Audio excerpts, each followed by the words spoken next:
let's talk about something that can be, well, one of the most confusing parts of the Old Testament, that ancient system of sacrifices and rituals. But what if it's not just a bunch of dusty old rules? What if it's actually a code, a shadow, pointing to a profound truth about how we can connect with God? Today, we're going to try and decipher that code. You know, you're reading along and suddenly there are all these elaborate ceremonies, and you might think, what is even going on here? It can feel really archaic, maybe even a little bizarre. But here's the thing, it wasn't random at all. It was actually a really sophisticated system designed to answer one of humanity's oldest questions. How can an imperfect person like me possibly get close to a perfect and holy God? And right here, we find our first huge clue, and it's hidden in the language itself. The Hebrew word for an offering is korban. Now, you might think that means to appease an angry God, but it doesn't. The root word, karav, literally means to draw near or to approach. You see, that one word reframes everything. The entire system wasn't about trying to calm God down. It was about giving people a tangible, physical way to bridge that distance and draw near to Him. And these offerings, they covered the whole spectrum of human experience. When you messed up, there was atonement to find forgiveness. When life was good and you were blessed, there was thanksgiving to show gratitude. To just stand in awe of God's majesty, there was worship. And to deal with states of ritual impurity, there was purification. Each one was like a specific tool for maintaining the relationship with God. Okay, so let's take a closer look at this ancient blueprint. The Bible doesn't present it as the final building, you know? Instead, it's described as a series of shadows, these powerful, symbolic actions that were intentionally incomplete, all pointing towards a much greater reality, a future substance. So at the very heart of this system, the book of Leviticus lays out 5 major offerings. You can almost think of them as a toolkit for the soul. You had offerings for general devotion, for thanksgiving, for celebrating fellowship, and then 2 really specific ones, the sin and guilt offerings, for when you broke a specific law and needed to make things right.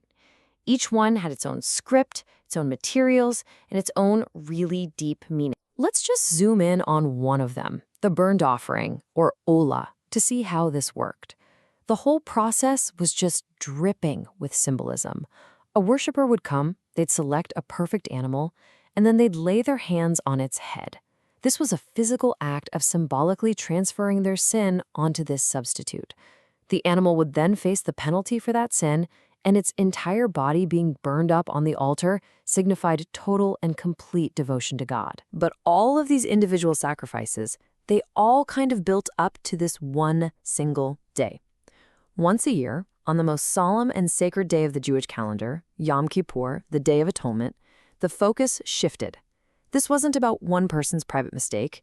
This was a national reset button, designed to atone for the sins of the entire nation of Israel all at once. And on this day, they performed a ritual that just brilliantly illustrates the 2 things you need to deal with sin.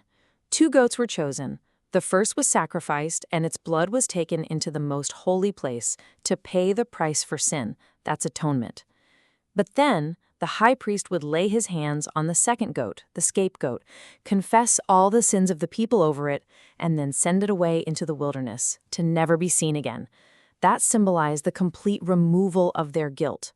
See, you need both. The price has to be paid, and the guilt has to be taken away. So you've got all these repeated rituals, all these animals, year after year. It just begs the question, right? What was the point?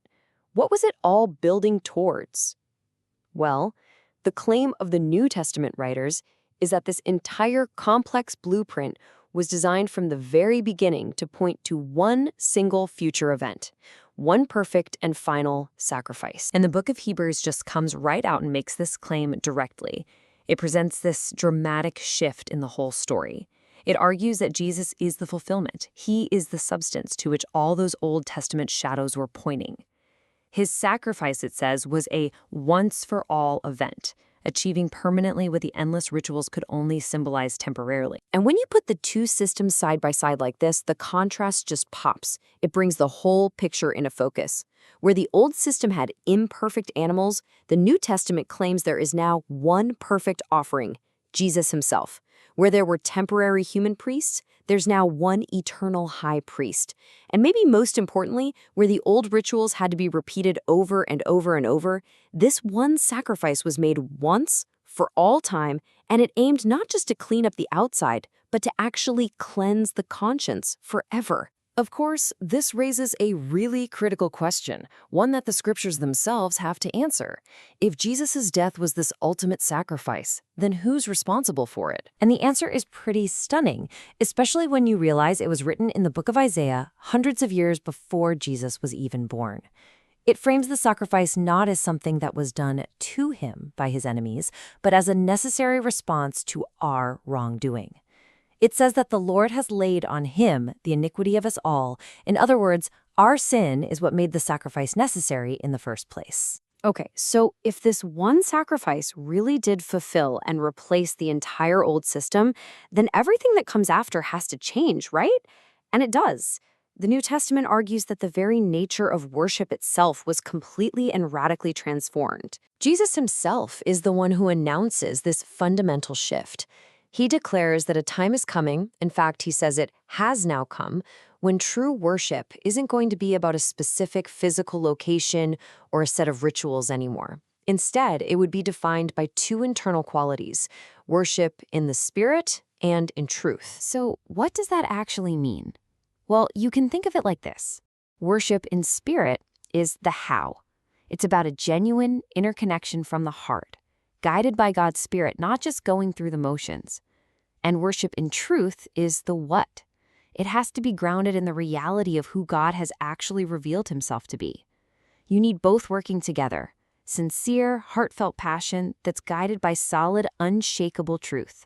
And then the Apostle Paul just takes this idea and blows it wide open. He completely redefines what a sacrifice even is. He says, forget about bringing a dead animal to a stone altar. Instead, we are to offer our own bodies, our very lives, as a living sacrifice. This, he says, is what true and proper worship looks like now. And here's the ultimate takeaway. Worship stops being just a religious event you go to on the weekend, and it becomes the very way you live your life. Your daily choices, your character, the way you work, how you treat people in your relationships, all of it, the New Testament says, becomes the new altar. That's the new platform for worship. So this brings all that ancient history crashing right into our world right now. It leaves us with a final, really powerful question to think about.